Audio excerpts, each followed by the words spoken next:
Uma história de perdão e cura. Storm. Esse livro é dedicado aos 3 homens mais importantes da minha vida. O primeiro é meu pai, Dick Shark, um homem extraordinário. Lamento ter demorado tantos anos para reconhecer esse fato. O segundo é meu marido, Mitchell, que com seu apoio e amor inabalável foi essencial para que pudesse me tornar uma pessoa plena que sou hoje. O terceiro é meu querido pastor e pai espiritual, Jack Hayford. Ele me levou a Jesus e ao longo dos anos me ensinou a amar a Deus mais e mais a cada dia. Capítulo 1. De mãos dadas com o mal. Acordei tarde. Eram 10 horas, o sol brilhava pelas frestas da persiana. Ao abrir os olhos, senti a cabeça latejar. O ar abafado e meu corpo suado indicavam que o dia estava quente. Durante as ondas de calor intenso do verão californiano, meu apartamento minúsculo, de 2 cômodos, nunca ficava muito fresco. Não tinha ar-condicionado e era perigoso deixar a janela aberta durante a noite. Com um movimento repentino, sentei-me na cama estreita, mas, gemendo, voltei ao travesseiro. Exausta depois de uma noite de sono tumultuado, sentia-me atordoada demais para me levantar. Na noite anterior, ao voltar para casa perto da meia-noite, havia encontrado mais uma rosa na maçaneta da porta. Era a 10ª rosa consecutiva colocada ali depois do anoitecer, e estava começando a me perturbar. A princípio, pareceu um gesto lisonjeiro de um admirador secreto, mas agora estava se tornando algo estranho. Só uma pessoa com a mente doentia continuaria como se esse ritual, dia após dia, sem se identificar. Há tempos eu vinha sofrendo de insônia e o mistério das rosas não estava me ajudando. Havia trabalhado até tarde na noite anterior, gravando mais um episódio do Glenn Campbell Show.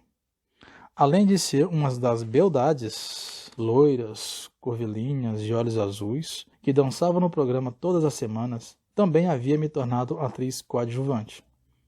No segmento cômico do show, fazia o papel de uma loira burra que contracenava com os convidados de Glenn.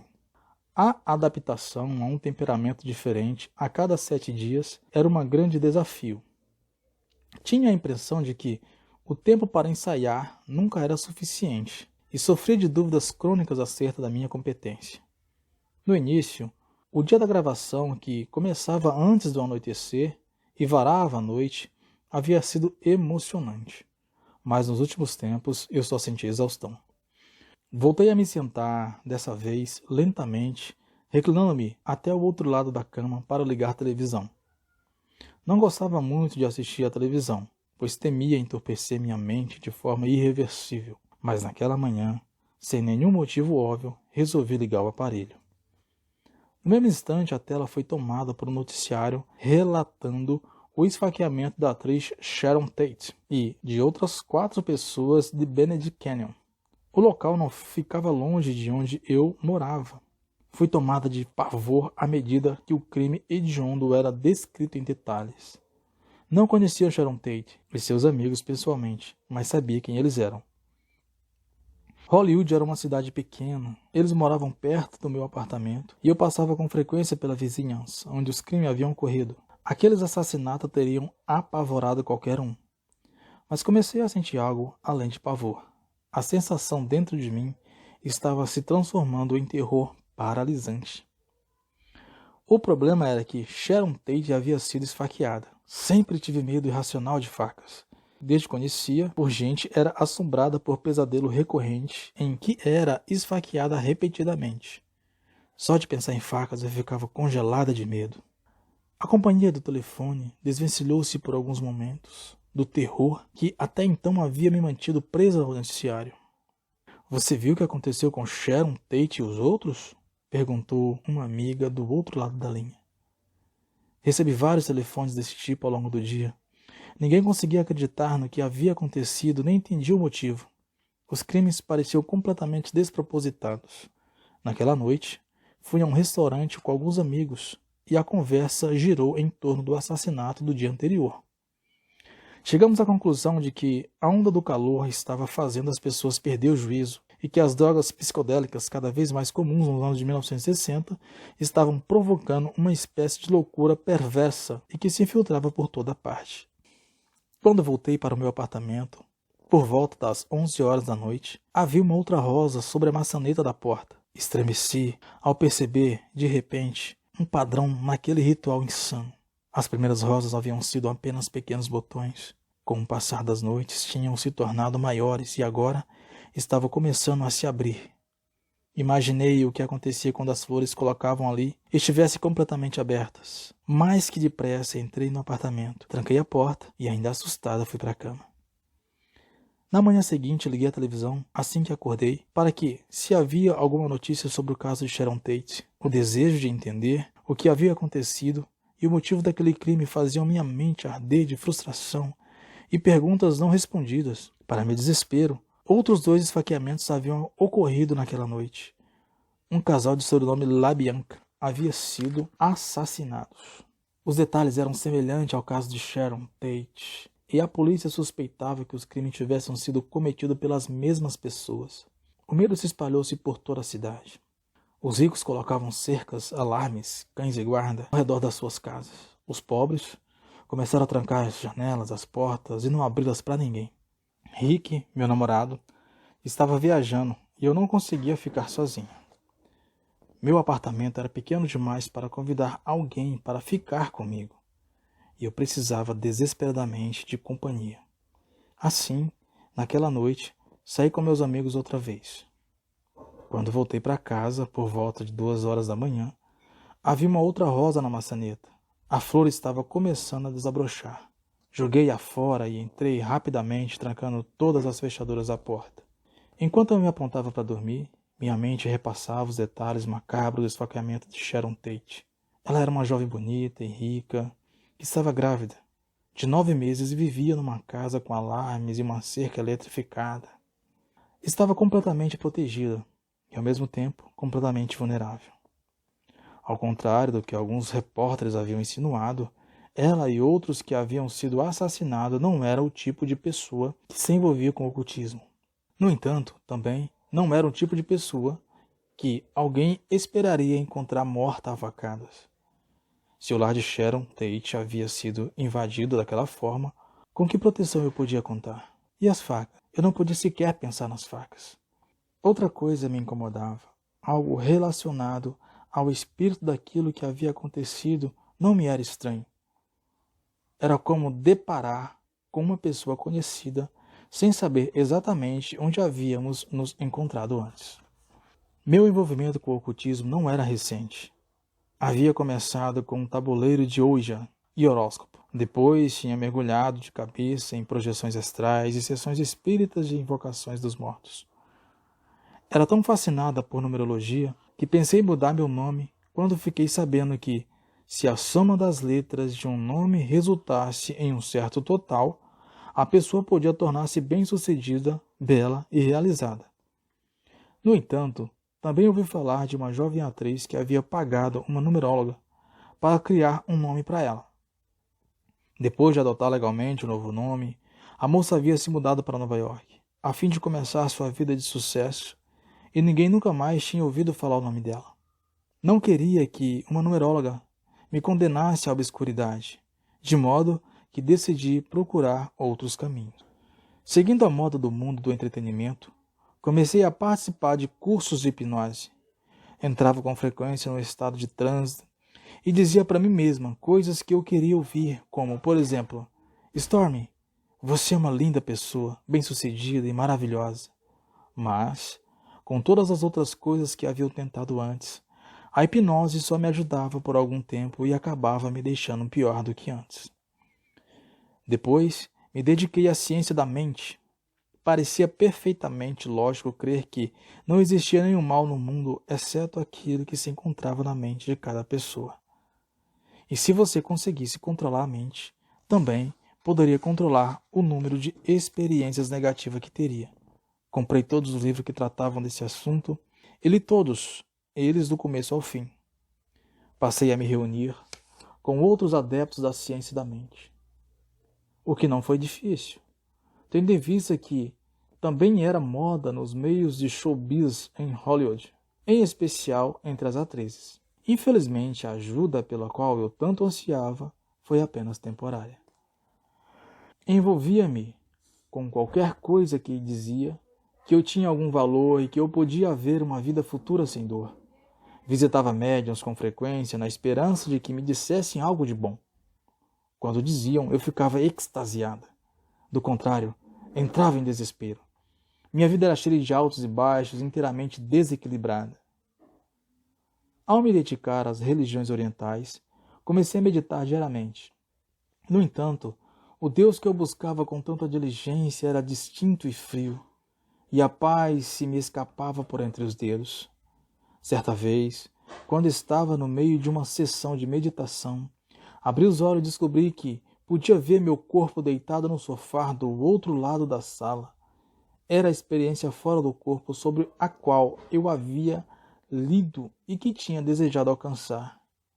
Mas ela não me trouxe a tão esperada união com o universo. Pelo contrário, o que senti foi medo. Quando mais eu me envolvia, mais eu via coisas estranhas. Seres e formas esquisitas pairando diante dos meus olhos. Eu não entendia o que estava acontecendo, nem sabia o motivo de tudo aquilo. Apesar dos aspectos assustadores do ocultismo, sentia-me irreversivelmente atraída por suas práticas. Sabia que existia um mundo espiritual real, pois o havia visto. E os livros prometiam que, ao continuar usando esse método, eu encontraria Deus e a paz eterna. Porque, em meu caso, os efeitos pareciam ser opostos. No entanto, eu persistia em minha busca, pois ansiava desesperadamente por algo que pudesse preencher o vazio dentro de mim. Amenizar a dor emocional intensa e constante que eu sentia e acalmar o medo irracional que ameaçava controlar minha mente. Estava certa que havia uma resposta para mim e eu a encontraria. Algo em minhas práticas de ocultismo me fez lembrar o assassinato de Sharon Tate. Mesmo sabendo que não era o caso, me parecia que, de algum modo, estava associado ao que havia acontecido. Lembrei-me do ditado: sempre reconhecemos aqueles que são iguais a nós. E percebi que os acontecimentos estavam próximos demais da minha realidade. Meu medo era que, se continuasse a percorrer aquele caminho, o que havia acontecido com Sharon Tate também aconteceria comigo. E, no entanto, me senti incapaz de deter as forças que me impeliam. Não posso mais pensar nisso, disse para mim mesmo enquanto vestia uma camisola leve e ia até o banheiro lavar o rosto. Acendi a luz e, para meu desespero, me vi cercada por centenas de baratas enormes correndo por toda a parte do piso do banheiro. Fazia mais um ano que morava ali naquele apartamento e nunca havia visto uma única barata. Corri para a cozinha, peguei uma lata de veneno e pulverizei o banheiro sem dó nem piedade até matar todos os insetos.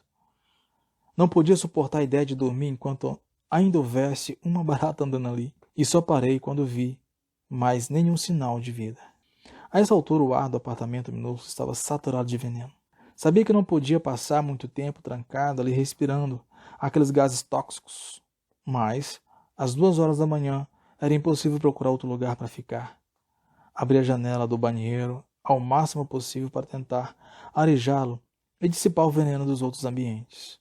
Fui até o armário, que ficava logo ao lado do banheiro, e comecei a pendurar a roupa que havia jogado lá dentro. Ao colocar a última peça do cabide, ouvi pela janela aberta um barulho de folhas se mexendo. Meu conjunto residencial ficava numa região de colinas cercada de árvores e arbustos, onde era comum encontrar pequenos animais. Parei o que estava fazendo e tentei ouvir melhor. Percebi que o ruído estava mais próximo e não lembrava o movimento de algum animal, mas sim de passos de pessoas. Entrei em pânico quando vi o que apareceu uma mão segurando o batente da janela. Uma vez que não tinha onde me esconder, gritei com todas as minhas forças e corri em direção à porta da frente. Lembrança dos casos de Sharon Tate, dos Labiancas, a imagem das facas ensanguentadas passavam-me rapidamente a sucessão pela mente. Os apartamentos ficavam situados na encosta de uma colina e eram separados uns dos outros por arbustos e árvores formados por um padrão quadriculado.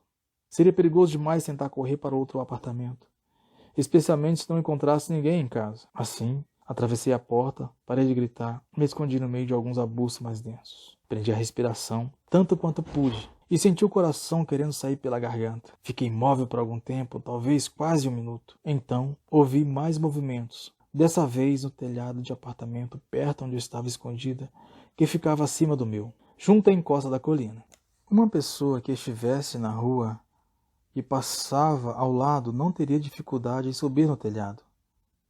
Espiei pelas folhas dos arbustos e vi o vulto de um homem andando com cuidado.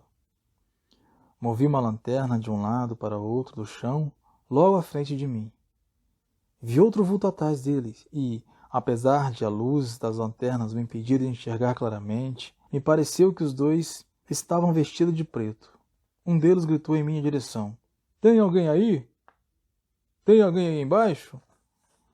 Não respondi. Gritou novamente, dessa vez com mais convicção. Prendi a respiração. Da terceira vez que ele gritou, virou-se de tal maneira que vi de relance uma arma num coldre e o que me pareceu um cap de um policial. Aí respondi: "Estou aqui embaixo. Quem são vocês?" "Somos da polícia. Vem para cá onde nós possamos vê-la melhor." "Ah, graças a Deus!"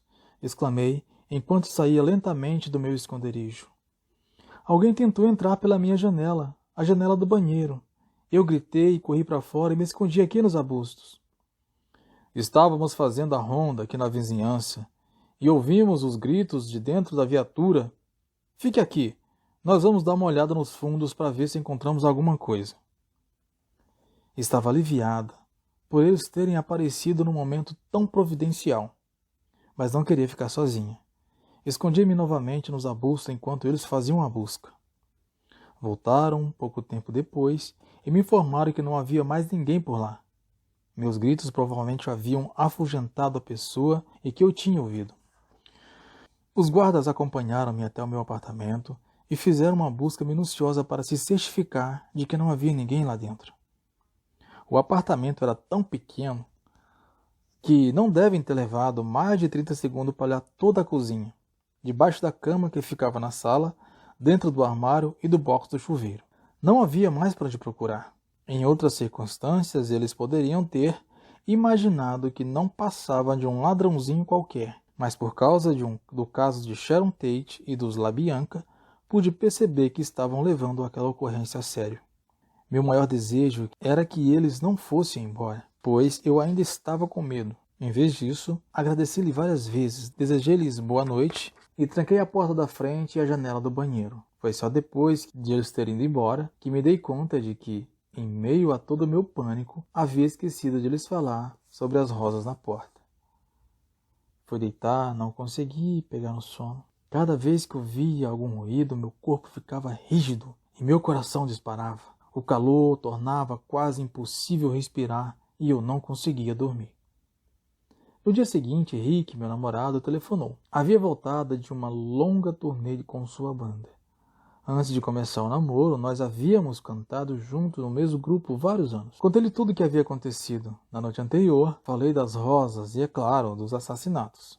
Saímos juntos aquela noite e no caminho de volta para casa passamos de carro pelo Canyon, perto da Sharon Tate. Ficava no caminho de Beverly Hills e meu apartamento e passávamos lá com frequência.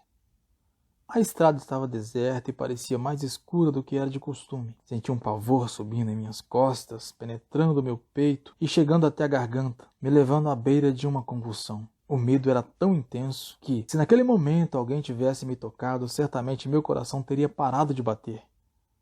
Tentei desesperadamente me controlar para que Rick não percebesse o que estava acontecendo dentro de mim. Era importante manter-me sempre a aparência de que eu estava no controle. Rick acompanhou-me pela escadaria, longa e silenciosa, que levava até a porta onde, sobre a maçaneta, havia uma rosa. Ele pegou a flor e vi que as pétalas vermelhas e aveludadas estavam se abrindo. "Stormy!" Uma voz feminina penetrou em silêncio intenso. Era minha amiga Holly, que morava num apartamento mais adiante. Também estava entrando em casa com a namorada. Peguei a rosa e corri pelas escadas. "Olha isso! Mais uma rosa! Estão cada vez mais abertas. E se a pessoa que está deixando as flores aqui também estiver planejando fazer algo terrível?" Holly também estava preocupada. No começo, pouco depois de uma semana, antes havíamos nos divertido e rido com a história das rosas, mas agora não havia perdido a graça. Eu tenho uma ideia, disse Holly. Amanhã, à noite, podemos ficar de tocaia no meio dos arbustos e descobrir quem está fazendo isso. Você está falando sério? Perguntei, sem conseguir esconder o medo na voz. Não se preocupe, ele não vai nos ver. Pelos nossos cálculos, ele vem e volta das 10 da noite, não é? Então podemos nos encontrar aqui às 9. Rick e o namorado de Holly concordaram em ficar de tocaia conosco. No horário combinado, nos escondemos em 4 lugares, estratégico nos arbustos ao redor do meu apartamento. O homem das rosas teria de passar pelo menos por um de nós para poder chegar na minha porta. Esperamos e ninguém apareceu. Permanecemos em silêncio, exceto por uma conversa rápida, por volta de umas 11 horas da noite, para decidir se devíamos esperar só até a meia-noite e continuar. Passou-se da meia-noite e ninguém veio. Por fim, cansados e doloridos de ficar agachados tanto tempo, acabamos desistindo. Holly foi para casa com o namorado e Rick acompanhou-me até o meu apartamento, onde saiu por volta da 00:30. Preparei-me a deitar e fui até a porta da frente para me certificar de que estava bem trancada. Ao abrir a porta, com a intenção de batê-la com força para travá-la, uma linda rosa carmesim quase inteiramente aberta caiu junto ao meu pé. Por um momento perdi o fôlego e senti o coração gelar. Bati a porta rapidamente, enquanto minha mente trabalhava sem parar. Até então, as rosas sempre tinham sido colocadas por volta das 10 da noite, e não a 1 hora da manhã. A única explicação é que alguém estava me observando. Sabia que havíamos ficado de tocaia nos arbustos e que Rick estava no meu apartamento, e também o havia visto ir embora. Mais que depressa liguei para Rick. Ele havia acabado de chegar em casa, e depois de ouvir o meu relato comentou que, a julgar pelos fatos, o homem das rosas era alguém do meu condomínio. Liguei para Holly e ela sugeriu que pela manhã fôssemos de porta em porta, contando para os nossos vizinhos sobre as rosas e sobre a tentativa de entrar em meu apartamento, e fizéssemos algumas perguntas. Talvez alguém tivesse visto e ouvido alguma coisa. No dia seguinte, passamos por todos os apartamentos. Ninguém havia me ouvido gritar 2 noites antes, apesar de 2 policiais que estavam passando com a viatura terem afirmado que haviam me escutado dentro do carro. Ninguém havia visto alguma pessoa suspeita, mas é claro que nós avisariam se visse alguém. O morador do último apartamento pelo qual passamos era um homem robusto de bigode escuro. Seu nome era Léo. Tinha 20 e poucos anos e aspirava à carreira de ator, como todos os outros homens naquela cidade. Havíamos conversado rapidamente algumas vezes, sendo que, em todas as ocasiões, ele havia me convidado para sair. Expliquei repetidamente que estava namorando firme com alguém e as coisas ficariam por isso mesmo. Sempre procurei ser educada com esse vizinho, porém mantinha certa distância dele, pois percebi algo estranho nele. Quando lhe perguntamos sobre os acontecimentos das noites anteriores, Léo disse que havia ouvido os gritos. Sua resposta não fazia sentido, pois outras pessoas que estavam em casa à noite em que alguém havia tentado entrar e que morava mais perto do meu apartamento não havia me ouvido gritar. O que me espantou mais ainda foi que ele ter ouvido, mas não ter se dado ao trabalho de ver o que estava acontecendo. Mencionei as rosas e ele disse que não havia visto ninguém suspeito. Comentei que estava preocupada, pois uma pessoa que deixa uma rosa na maçaneta de alguém 14 dias seguidos sem se identificar deve ser o tipo estranho de uma mente doentia. Quando eu disse essas últimas palavras, o rosto de Léo fechou-se e vi algo mudar em seu olhar. Foi extremamente sutil e durou apenas um momento, mas foi exatamente a expressão que eu esperaria ver em seu rosto se tivesse falado isso a respeito dele. Naquele mesmo instante tive certeza de que era ele. Eu o havia magoado com minhas palavras e agora estava ainda mais assustada. Holly e eu agradecemos educadamente e saímos apressadas. Não podia continuar morando lá, de modo que tomei providências para me mudar de imediato. Encontrei um lugar longe daquela vizinhança e no dia seguinte saí discretamente antes de amanhecer. Juntei meus poucos pertences e parti sem deixar o menor endereço. As primeiras noites do novo apartamento foram tensas e insones, pois temia que o homem das rosas tivesse me seguido e descoberto onde eu morava. Os assassinatos dos casos Sharon Tate e LaBianca continuavam solta, E o homem das rosas também. Nunca mais encontrei rosas na porta e nada aconteceu, mas o medo não me deixou. Capítulo 2. Buscando segurança no casamento. Passei correndo pela entrada do prédio gigantesco da rede de televisão CBS, em Beverly Boulevard. Nos últimos 4 anos, o segurança, por me ver quase todos os dias, não pedia mais minha identidade. Subi pelo elevador, percorri o corredor que levava ao estúdio enorme e que o Glen Campbell Show estava sendo gravado, e quase trombei com Jack, nosso diretor. Com tantos outros dias, desculpei-me pelo atraso. Você está trabalhando demais, Sorney. Ele me repreendeu com uma voz severa, porém amável. Jack sabia que, em meus 3 dias de folga do Campbell Show, eu estava gravando outro programa local de televisão e, consequentemente, não tinha um minuto de tempo livre. A julgar pela expressão do meu rosto, ele estava começando a duvidar da minha saúde mental. Não podia confessar que me sentia insegura demais para rejeitar qualquer oferta de trabalho e respondi brincando. É porque eu sou requisitada demais, Jack. As orelhas burras são em moda este ano. Ele me deu um abraço paternal e disse: vai direto para a maquiagem? Cher ficou doente, não pode fazer os 2 quadros com a Glenn. Você terá que substituí-la. O quê? Exclamei surpresa e apavorado. Vocês duas são do mesmo tamanho, a roupa dela vai servir muito bem em você. Ele me garantiu. Você aprende rápido, não vai ter dificuldade em memorizar as falas. Além do mais, você viu os ensaios a semana inteira e sabe o posicionamento do palco. Eu sempre me surpreendia com a confiança de Jack em minha capacidade. E meu quadro, Glenn? Perguntei. Você vai conseguir fazer os 2. A camareira de Cher vai ajudá-la a trocar de roupa entre um quadro e outro. Assim que você terminar a maquiagem, manda alguém para ensaiar as falas com você. Fui direto para a sala de maquiagem e desabei numa cadeira em frente ao maquiador. Ben, você vai ter que fazer um milagre. Hoje eles querem me transformar numa estrela e você precisa me deixar linda, disse brincando. Não precisava me preocupar, pois Ben Nair era um profissional competente. Fechei os olhos e tentei respirar lentamente e me acalmar. Eram 8 horas da manhã e eu já estava exausta. Nos meses posteriores ao assassinato de Sharon Tate, eu havia abarrotado minha vida com trabalho. Estava participando de 2 séries de televisão e preenchi o tempo que restava com sessões de gravação e comerciais. O trabalho que havia se transformado numa obsessão amenizava um pouco meus sentimentos profundos de inadequação e me ajudava a manter um controle mais firme sobre a pressão e o medo que estava sempre ameaçando tomar conta da minha vida. Eu lidava com a depressão diariamente, desde o começo da adolescência. Eu acordava todas as manhãs pensando, será que eu devo me matar agora ou aguentar a ponta mais um dia? Quando o despertador tocou às 5 da manhã naquele dia, permaneci imóvel, na cama, tentando decidir o que fazer. Você tem um trabalho importante a realizar hoje, disse para mim mesma. Vai sair tudo bem, certo? No quadro de Glen Campbell. Os ensaios correram bem, não posso me matar hoje. Finalmente decidi. Assim, acabei decidindo me levantar, pois, se me saísse bem naquele papel, talvez fosse reconhecida como atriz de talento. Todos me amariam e a dor desapareceria. Naquela manhã levei apenas alguns minutos para sair da cama. Alguns dias levava horas. Infelizmente, eu acreditava que meu valor era definido pela qualidade do meu desempenho no último papel, do que quando um trabalho chegava ao fim, tinha a sensação de bem-estar e estava acabado.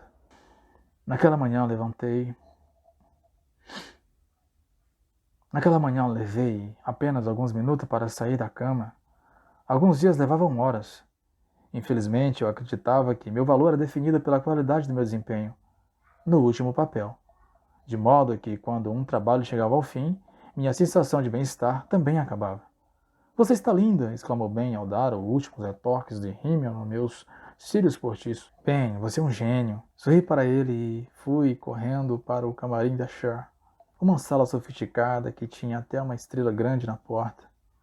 O pessoal da produção havia removido o nome dela e colocado meu nome em um cartaz manuscrito às pressas. Achei engraçado e fiquei feliz com a demonstração de apoio. Admirava Cher e considerava uma das atrizes mais lindas com as quais eu havia trabalhado. Lamentava por estar doente, mas estava radiante por poder substituí-la. Oi, Meg, cumprimentei a camareira. Estamos atrasados, Storm. Ela respondeu preocupada comigo e com ela mesma. Jack exigia pontualidade e era responsabilidade dos camareiros ter as atrizes e os atores prontos na hora certa. Uma assistente veio ensaiar e falar comigo. e Maggie me arrumou enquanto eu estudava o diálogo rapidamente. Quando Maggie estava terminando de fechar o zíper do vestido, a voz estrondosa do diretor assistente soou do alto-falante. Todo o elenco do palco para a cena de abertura. Serviu como uma luva, disse Maggie, toda contente. Corri para a posição em frente à câmera, observando a marca indicada com a fita azul no chão do palco. Glenn Campbell chegou e me deu um grande abraço. E como vai a senhorita hoje? Perguntou sorrindo. Ótima, menti. Você acha que estou parecida o suficientemente com Cher? Perguntei nervosa, mas com um tom de brincadeira, enquanto passava os dedos pelos meus cabelos loiros e piscava com os meus olhos azuis. Comparando com a beleza dos olhos e dos cabelos escuros de Cher, eu me sentia terrivelmente inadequada. Você está sensacional, declarou Glenn. Com seu jeito afável e incentivador de sempre, ele era um ótimo patrão, mas eu também o admirava pelo talento e gostava dele como uma pessoa. Câmeras, 5, 4, 3, 2, 1. Ação! Lembrei-me de todos os pontos de posicionamento e, com a ajuda de cartazes da produção, não errei nenhuma fala. Ótimo! Gritou Jack pelo alto-falante. Vamos fazer só mais uma vez e podemos passar para o próximo quadro. Bom trabalho, Storm. Sabia que você conseguiria. Quase explodi de alegria ao ouvir esse incentivo e me perguntei por que eu mesma nunca ficava tão satisfeita com nada do que fazia. Enquanto eu voltava para o camarim depois de terminar a cena, uma das cantoras comentou: Esse vestido ficou lindo em você, Storm. Pena que não tem a voz igual a da Cher. Pois é, nem uma fortuna igual a dela, respondi rindo. O comentário inocente desencadeou uma memória do meu passado distante. Fui tomada de um medo repentino e de uma dor insuportável que subia do meu estômago para a garganta, tornando quase impossível falar e respirar. Senti que estava sufocando. Precisava encontrar um lugar para ficar sozinho. Eu já volto, Meg, avisei sem fôlego enquanto passava correndo por ela em direção ao banheiro. Tranquei a porta, encostei-me em uma das paredes e tentei conter os soluços convulsivos que estava prestes a romper. A dor era tão intensa que eu só queria morrer. Quando consegui me controlar o suficiente para voltar a trabalhar, fingi que nada havia acontecido. Era absolutamente essencial manter a boca fechada. Você está bem, querida? Estou sim, Maggie. Foi só uma pequena emergência. Disse rindo, ajuda-me a tirar esse vestido. Dei um suspiro trêmulo de alívio. Mais uma vez ninguém suspeitou das minhas crises de ansiedade. Não permitia que nenhum relacionamento se tornasse muito íntimo, pois jamais seria capaz de explicar para alguém esses ataques, nem eu mesmo entendia. Se alguém se aproximasse muito, eu poderia perceber alguma coisa e eu não seria capaz de suportar a rejeição. Além disso, imaginava que todos eram perfeitos e que só eu ficava aquém das expectativas. Quanto mais eu me aproximava das outras pessoas, mais consciente me tornava de todos os meus defeitos. Assim, era melhor manter-me a certa distância. O dia da gravação foi um sucesso e fiquei aliviada. Ótimo trabalho, Storm. Sabia que você seria capaz. Exclamou Jack, animado, enquanto saía da cabine do som e se preparava para ir embora. Vejo você em 2 semanas. 2 semanas? Perguntei. E antes que ele pudesse responder, eu mesma comentei. É. 2 semanas que Glenn vai estar fora. Até lá. Senti um desânimo crescer. O outro programa de televisão do qual eu estava participando havia encerrado e a temporada de 13 semanas, o que significava que eu não teria nenhum trabalho nas próximas semanas. Uma ideia absolutamente assustadora, pois quando não estava trabalhando, a depressão tomava conta. Descobri que as drogas ajudavam e no final da década de 60 não era difícil de conseguir, na verdade, o difícil era evitá-las. As substâncias psicodélicas também haviam se tornado comuns. Muita gente que embarcava nesse tipo de viagem acabava em algum tipo de hospital psiquiátrico. Eu não tinha nenhuma intenção de usar ácido, uma vez que estava à beira de uma internação sem a ajuda desse tipo de coisa. Para mim, maconha era o suficiente.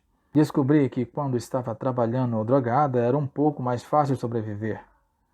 Mas tomava todo cuidado para não misturar as duas coisas. Considerava o trabalho importante demais para colocá-lo em risco.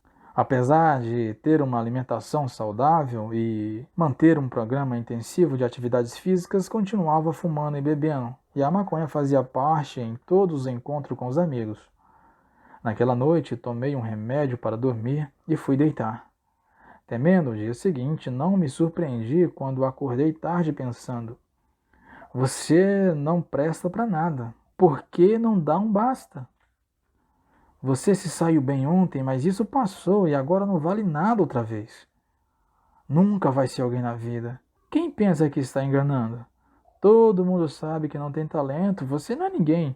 Aos poucos, a depressão envolvendo-me num silencioso, com a força insuportável, com um cobertor grosso e pesado, sabia que estava entrando em meus blackouts. Passei as 2 semanas seguintes na cama sem conseguir ler nem assistir à televisão. Levantava-me apenas para fazer estritamente necessário para sobreviver. A única coisa que me tiraria de meu blackout seria o telefonema de alguém me chamando para trabalhar, mas ninguém ligou. Passadas 2 semanas de folga de Glen Campbell Show, voltei à CBS com o mesmo misto de emoção que havia experimentado em outras ocasiões. Estava ansiosa para trabalhar, mas sempre apreensiva de que alguém descobriria minha falta de capacidade, meu medo intenso. Assinei para o guarda junto ao portão e ele perguntou: como foram suas férias, Storms? Foram ótimas, pena que acabaram tão cedo. Eu sei como é. Ele retrucou sorrindo, sorri de volta com a minha máscara perfeita. Por mais que a maconha parecesse ajudar, reconheci que estava se tornando um problema. Uma noite antes de uma viagem para Las Vegas, onde eu ia trabalhar no Glen Campbell, no anfiteatro principal do Hotel MGM Grand, fiquei acordada até tarde, fumando um baseado com alguns amigos. Dormi poucas horas, saí às 6 da manhã para o aeroporto e não percebi que ainda estava sob a influência das drogas da noite anterior. Estava dirigindo por uma avenida larga e só ouvi uma ambulância vindo na direção contrária quando ela apareceu numa subida. Por pouco não batemos de frente. Joguei o carro para a direita e o outro motorista jogou a ambulância para a esquerda. Passamos tão perto um do outro que senti o ar balançar o meu carro. Ao frear para tomar fôlego, percebi que todos os outros motoristas do meu lado da avenida já haviam aberto o caminho para a ambulância. Tinha ouvido a sirene enquanto eu não ouvia nada. Ficou claro que, se eu não deixasse a bebida e as drogas, acabaria me matando. Algumas semanas depois, estava na casa de Rick e resolvi fazer um bolo de chocolate e nele acrescentei uma grande quantidade de maconha. Rick comeu alguns pedaços e eu praticamente limpei a travessa sozinha. Minha compulsão por chocolate não me permitia parar de comer enquanto não tivesse acabado tudo. Quando ingerida, a maconha leva muito tempo para fazer efeito do que quando fumada, mas, uma vez que começa, o efeito também demora mais passar. Não prestei atenção na quantidade de que havia comido. A princípio fiquei zonza, risonha e entorpecida. De repente percebi que havia comido demais, pois senti meu corpo cada vez mais pesado e achei que ia apagar. Preciso me deitar, disse a Rick, e cambaleei até o sofá, onde caí para frente. Agarrei minha almofada, pois a sala estava girando com tanta velocidade que eu parecia estar prestes a me desintegrar. Pouco tempo depois não conseguia mais me mover. Estava totalmente paralisada. Apesar de não sentir mais o corpo, continuava alerta. Estava presa e não tinha como escapar. Onde está Rick? Por que não está me ajudando? Chamei por ele, ou pelo menos imagino que disse seu nome. Não tive respostas. 6 horas depois, consegui finalmente levantar a cabeça. Vi que Rick estava dormindo no quarto. Levei mais umas 2 horas para obrigar meu corpo a se levantar e ir até a cozinha. Lavei o rosto com água fria e bebi algumas coisas. Que vacilo! Será que eu havia quase me matado de novo por causa das drogas? Sabia que precisava fazer alguma coisa para corrigir meu estilo de vida ou acabaria me destruindo. Mas me sentia impotente para me ajudar na minha própria situação. Alguma coisa dentro de mim estava me levando a fazer escolhas erradas, a escolher a morte, repentinamente. Parte de mim desejava morrer e a outra parte desejava viver, mas não sabia como. Nos meses depois dos casos Tate e LaBianca, o mistério ao redor desses crimes começou a ser desvendado. Os assassinatos haviam sido cometido por um grupo envolvido profundamente com ocultismos e drogas. Eu estava nessa mesma situação. Será que acabaria com a mente tão atormentada que não seria capaz mais de distinguir entre o certo e o errado, entre a vida e a morte? Mais do que nunca, o medo apoderou-se de mim. Medo de morrer, de ser rejeitada, de fracassar. A solidão era terrível demais e o meu maior desejo era ter alguém com quem viver. Certa madrugada, por volta das 4h30, estava dormindo pesado em meu apartamento quando a cama começou a sacudir violentamente e ouvi um estrondo vindo das profundezas da terra. Estava no meio do terremoto mais intenso que havia visto até então. Pensei que as paredes e o teto desabariam e que eu morreria de agonia, esmagada, mutilada e completamente sozinha. O terremoto foi bastante forte e assustava qualquer um, mas como eu vivia num estado constante de medo, tive um ataque de histeria. Enquanto eu corria em direção à porta do quarto, a força do tremor me atirou contra a parede, agarrando-me ao batente da porta na madrugada, escuro como um breu. Consegui me arrastar até o corredor. Fui jogada de um lado para o outro contra as paredes do corredor curto e estreito e depois arremessada contra a sala de estar, onde caí sobre a mesa do centro. Peguei o telefone e voltei cambaleando para o batente da porta do corredor, onde eu sabia que estaria mais segura. Atirei-me ao chão e tentei discar, mas os tremores eram tão fortes que eu não conseguia colocar os dedos no disco do aparelho. Tentei umas 3 ou 4 vezes antes de perceber que o telefone estava mudo. Também não havia energia elétrica nem dentro nem fora de casa. Na escuridão total, soltei o telefone e me agarrei ao batente da porta, segurando com uma força para não ser jogada novamente contra as paredes. Deus, me ajude, supliquei. Por favor, me ajude. Ao meu redor, podia ouvir louças caindo do armário e quebrando, quadros sendo derrubados da parede e abajures e lustres estilhaçados no chão. O estrondo da terra estava tão alto que eu mal podia ouvir meus próprios gritos. Aqueles poucos momentos pareceram se estender por uma eternidade. Por fim, os tremores e os ruídos ensurdecedores cessaram. O sol estava começando a nascer, mas continuei agarrado ao batente da porta até conseguir ver alguma coisa no quarto.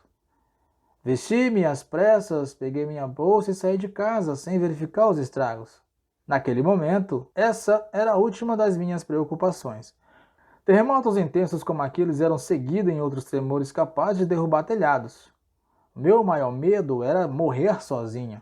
Corri para o carro e fui para a casa de Rick, dirigindo a toda velocidade. Havia vidro quebrado e árvores caídas por toda parte. Senti o primeiro tremor enquanto estava no carro e parei imediatamente, procurando ficar longe dos postes de energia.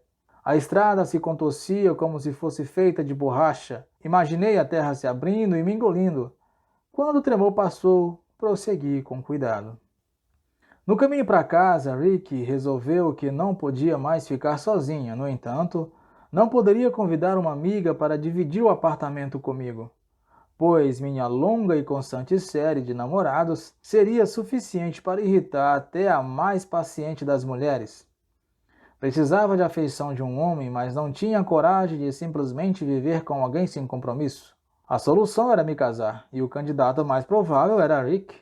Eu o conhecia havia mais tempo do que todos os outros rapazes com os quais estava saindo na época, e de certo modo éramos compatíveis. Além das refeições juntos e do sexo, o que havia para esperar de um relacionamento? Ademais, Rick era um dos poucos homens solteiros com os quais estava saindo. Sempre acabava me envolvendo com alguém que havia acabado de se divorciar, ou que estava planejando se separar, como eu sempre descobria mais tarde. Não eram candidatos apropriados para a segurança que eu estava buscando no casamento. Mesmo que Rick não fosse o companheiro ideal, decidi que preferia ter um casamento curto de 2 ou 3 anos com um divórcio amigável do que viver sozinho. Passei as semanas seguintes manipulando Rick para que ele me pedisse em casamento. Adulei, supliquei, ameacei, me amoei e bati o pé. Disse-lhe que não queria mais viver sozinha e que devíamos fazer um plano de nos casar ou terminaria com ele. Por fim, certa noite ele disse: Está certo, vou me casar com você, mas vamos fazer o acordo.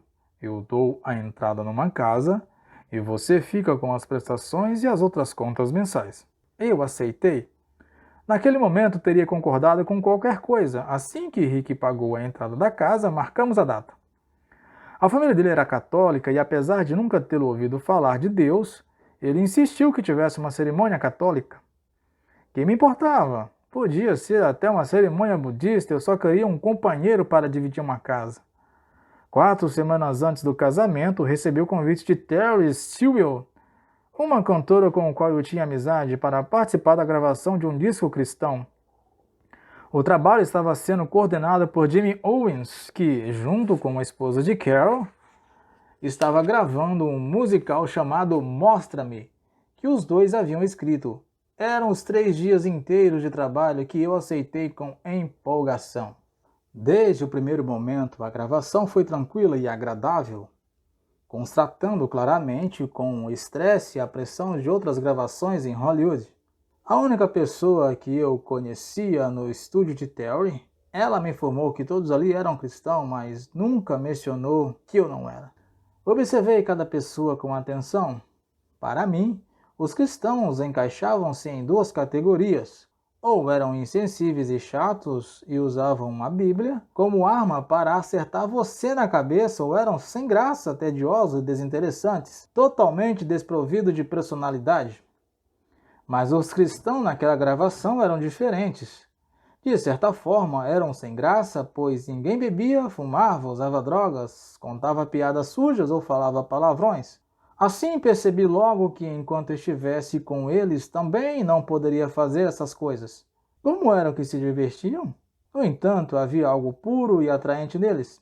Preocupavam-se com a verdade comigo e, quando estava com eles, me sentia confortada e tranquila. Tratava-me como se eu fosse alguém especial, não como as pessoas de fora que eu pensava ser.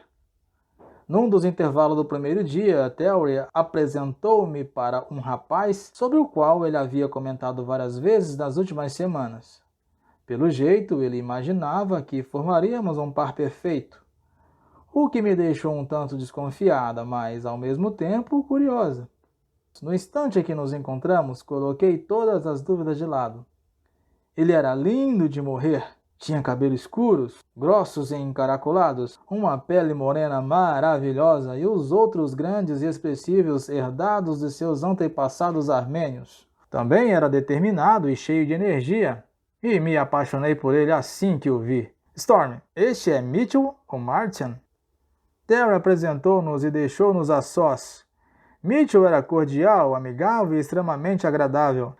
Enquanto conversávamos, ouvi o som dos violinos e vi coraçõezinhos. Fui transportada para um lugar onde só nós dois existíamos. Passamos junto todo o tempo livre dos dias seguintes e, em nenhum momento, ficamos sem assunto.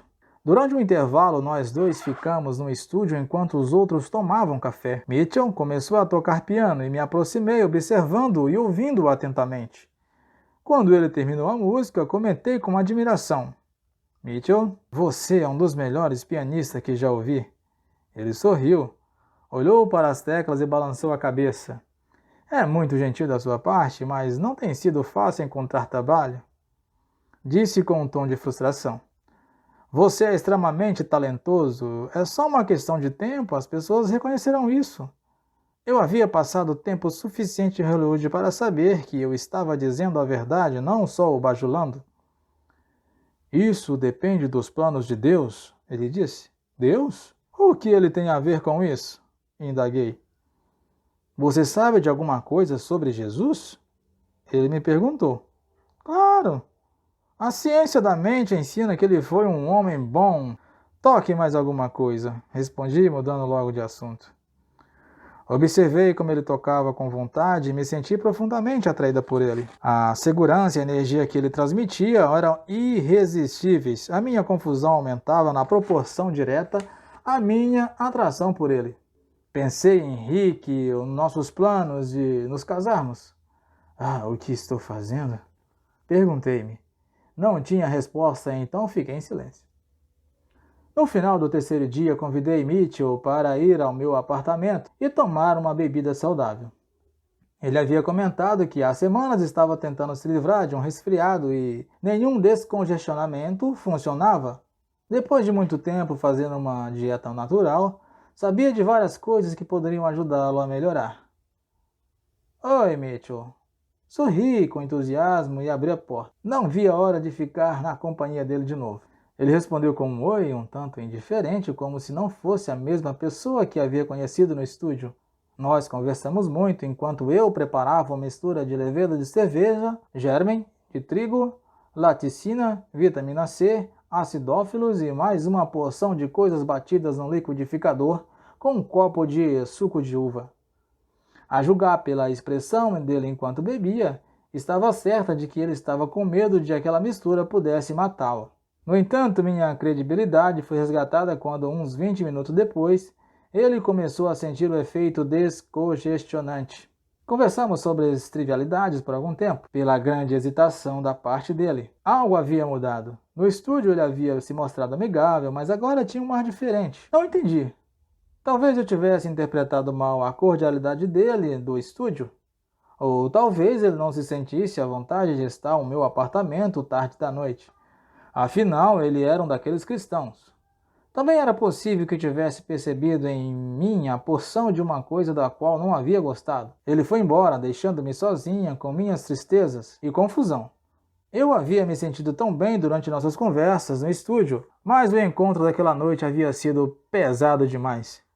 Isso confirmava minha convicção de que não existiam relacionamentos bons, apesar alguns mais toleráveis que os outros. Era preciso encontrar um forte suportável e aproveitá-lo ao máximo e depois passar para o próximo. Estava para me casar porque não suportava viver sozinha e com Rick tinha um relacionamento mais tolerável de todos. Se conseguimos viver junto por mais de 2 anos, acabaríamos entendendo. Apesar de aceitar um relacionamento possivelmente extraordinário, havia se esfriado, não conseguia tirar Mitchell da cabeça. Havia algo nele que eu amava. Algo que ia além das suas qualidades físicas, apesar de também contarem. Não conseguia definir esse algo, mas era a mesma dinâmica da vida que eu via em minha vida. Não conseguia definir esse algo, mas era a mesma dinâmica de vida que eu via em minha amiga Terry. 2 semanas depois, Terry me pediu para acompanhá-la a uma visita a Paul Johnson, um músico cristão conhecido. Paul, Mitchell e mais um rapaz dividiam uma casa. Moravam em Sherman Oaks, uma região completa de colinas, uma casa moderna, cheia de janelas enormes e com uma vista maravilhosa da cidade. A vista dentro da casa também não deixava a desejar, com aqueles 3 rapazes simpáticos. Todos tinham uma aparência saudável e cheia de vida, ou cheia de vitalidade, além de uma qualidade meiga e amável que até hoje não consigo expressar em palavras. Dessa vez, ao me encontrar com Mitchell, ele não parecia indiferente, apenas hesitante e cauteloso. Como antes, senti que havia sido transportada para algum lugar entre o céu e a terra, enquanto conversávamos sobre uma porção de coisas. Ele me convidou para jantar no dia seguinte e aceitei.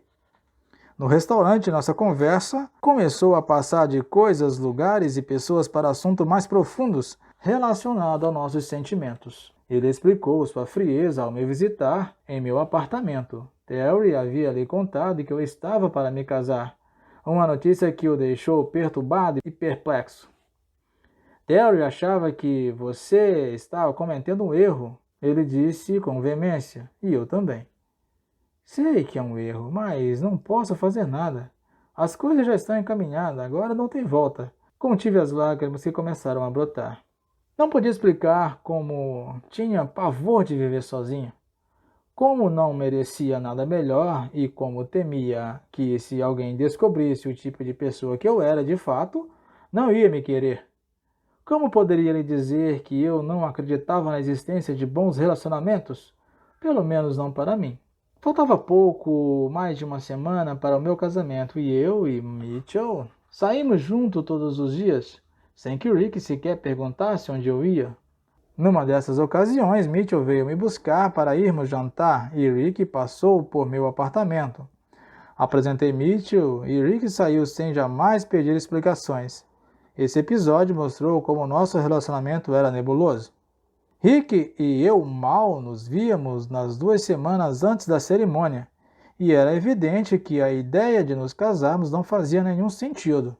Sem dúvida, Mitchell imaginava que eu podia desistir, mas minha vida estava fora de controle e o casamento era minha única salvação. Na véspera do grande dia, Mitchell e eu nos encontramos para nos despedir. Saímos para dar uma volta de carro, mas eu estava tão deprimida que mal conseguia falar. Sabia que não nos veríamos novamente. "O que você está fazendo, Stormy?"